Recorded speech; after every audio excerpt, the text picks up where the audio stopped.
السلام عليكم ورحمة الله وبركاته حبايبي طلاب أولى إعدادي. الناس اللي بتسأل هو المنهج يا ميس في أولى صعب ولا سهل؟ طب هو إيه النظام؟ احنا بنسمع ان احنا بنمتحن على مرتين، مرة جبر ومرة هندسة. طب نبدأ مذاكرة المنهج امتى؟ مبدئيا يا جماعة، أولا احنا مش هنذاكر دلوقتي خالص، حلو؟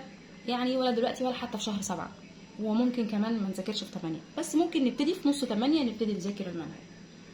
طيب المنهج سهل جدا لكنه أساس، بمعنى المنهج في نفسه في حد ذاته سهل، لكن في تفاصيل مهمة جدا ان احنا نعرفها وان احنا نمشي فيها صح، لان هي اللي هتسهل لي منهج تانية اعدادي وهتبقى معتمدة عليها كمان في تالتة اعدادي.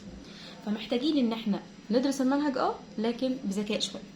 طيب الاول خلينا نتكلم على الاساسيات، يعني ايه الحاجات اللي معتمده على منهج 6 ابتدائي او المناهج القديمه، المناهج اللي قبل كده 4 و5، هتفيدني جدا في اولى اعدادي وهتسهل عليا. اولا احنا عندنا ان شاء الله هناخد جبر وهندسه، كنا بنقولها الاول قبل كده بس ما كناش بنقولها بالتفصيل، بس من اول السنه دي هنبتدي نعرف ان في حاجه اسمها جبر، دي لوحدها خالص وهنمتحنها في يوم خالص. وفي حاجة تانية اسمها هندسة، ودي قسم تاني او فرع تاني وهنمتحنه برضو في يوم تاني، يعني بدل ما كنت بتمتحن الرياضة في يوم واحد، لا هنمتحنها على يومين. طيب ايه الحاجات اللي تسهلي الجبر؟ مبدئيا الجبر لازم اكون عارفة حاجات كده مهمة جدا: جمع وطرح وضرب وقسمة. بس بتاعت ايه بقى؟ بتاعت الاعداد الصحيحة وبتاعت الكسور. يعني مثلا لما اجي اقول لك 2 ناقص 3 كام، تبقى عارف، خدناها السنه اللي فاتت في 6 ابتدائي. لما اجي اقول لك 3 في سالب 5 بكام، تبقى عارف قاعده ضرب الاشارات، موجب في سالب بكام، موجب في سالب بايه وسالب في سالب بايه، وهكذا. لما اجي اقول لك تلتين زائد 3/4، هتعرف تعملها ازاي؟ تبقى عارف. لما اجي اقول لك تلتين في 3/4، دول مهمين جدا جدا جدا جدا، لان انا دول لو ظبطتهم في الجبر تأكد ان الوحدة الاولى في الجبر هتلاقيها بالنسبة لك كأنها مراجعة، كأنك ما شفتش حاجة جديدة. دي بالنسبة للوحدة الاولى جبر. طيب الوحدة التانية لا، مش معتمدة على حاجة قديمة قد ما هي بس محتاجة ان احنا نكون عارفين قاعدة جمع وطرح الاشارات، يعني 2 زائد 3، 3 ناقص 2، 2 ناقص 3 بس.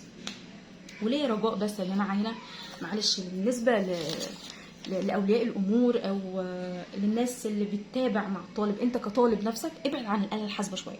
يعني بلاش تستخدم الاله الحاسبه قوي عمال على بطال واكتب تلتين زائد 3/4 ويطلع لي الناتج كام، 2 ناقص 3 ويطلع لي الناتج كام، لان الاله الحاسبه فعلا بتوقف الدماغ. احنا محتاجين مخه يشتغل، لانه بعد كده هيكبر في تانية اعدادي وفي تالتة اعدادي وهيشتغل كل شغله بالرموز، مش هتبقى ارقام. لما اجي اقول له 2 س ناقص 3 س هيقف ويتنح قدامي، لان هو مش عارف، هو متعود ان هو بيعملها على الاله الحاسبه. لا، انا عايزه افهم 2 س ناقص 3 س كاني بقول 2 ناقص 3. يبقى انت لو عرفت تعملها خلاص الدنيا بالنسبه لك هتبقى سهله. ده بالنسبه للجبر. ان شاء الله لو ده ظبط خلاص، يعني احنا بالنسبه لنا خلصنا منهج نص منهج الجبر يعني. طيب بالنسبه للهندسه، الهندسه مش معتمده قوي على حاجه قديمه، لان هو يعتبر اول مره ياخد فرع كبير للهندسه لوحده. بس في حاجه في الهندسه، يعني احنا لو جينا بصينا كده، هو الهندسه ما فيهاش برهان في اولى اعدادي الترم الاول، لكن البرهان موجود في الترم الثاني. طيب الطالب مره واحده كده نيجي نصدمه في الترم الثاني ونديله البرهان؟ لا، احنا بنعمل ايه في الترم الاولاني؟ نخلي بالنا، وبالذات انت كولي امر او انت كطالب هتيجي تبص مثلا هو عايز الزاويه دي بكام او عايز الزاويه دي بكام، على طول هتقوم جايب الناتج وتقول له بكذا. لا، احنا هناخد ليه.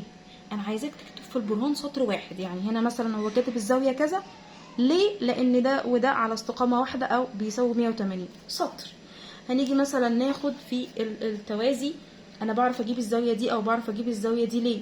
في ناس بتقوم كاتبه كده الزاويه دي بتساوي 120، في الترم الاولاني هنعتبرها لك صح، محدش يقدر يتكلم معاك.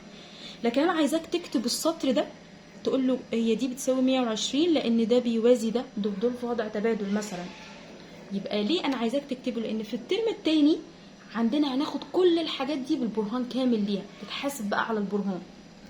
فلو احنا كروتنا في الترم الاول في اولى اعدادي، هنلاقي الدنيا رخمه شويه في الترم الثاني في اولى اعدادي، هنلاقي بقى الدنيا رخمه جدا في تانية اعدادي، هنطلع بقى في ثالثه اعدادي الترم الثاني نحس ان الهندسه دي اصعب حاجه في الدنيا.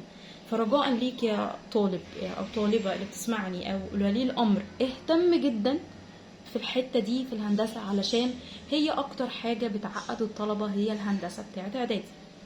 يبقى احنا بس محتاجين منه ان هو لو في الترم الاولاني هيجيب لي اشكال او حاجه، اكتب سطر واحد في البرنامج، عايزك تقول لي ليه، عشان كذا، لان كذا، وخلاص على كده. المنهج اولى اعدادي سهل جدا، مش محتاج حتى دروس، يعني لو انت بتتابع مدارس الفصل كويس، وان شاء الله تابعوني برضو هنزل دروس في فيديوهات قصيره. بس زي ما قلنا يا جماعه، اللي هيتاسس في اولى اعدادي صح هيطلع تانية اعدادي بالنسبه له هتبقى كويسه، تالتة اعدادي بالنسبه له هتبقى سهله جدا. اللي هيعمل دروب في اولى اعدادي وخاصه الهندسه مش هيحب الهندسه بتاعه تانية اعدادي، هيبقى بالنسبه له كمان تالتة اعدادي رخمه جدا. وان شاء الله انا معاكم، لو في اي حد عنده سؤال لاي حاجه يقدر يساله لي، وان شاء الله هجاوب عليكم في الكومنتات. والسلام عليكم ورحمه الله وبركاته.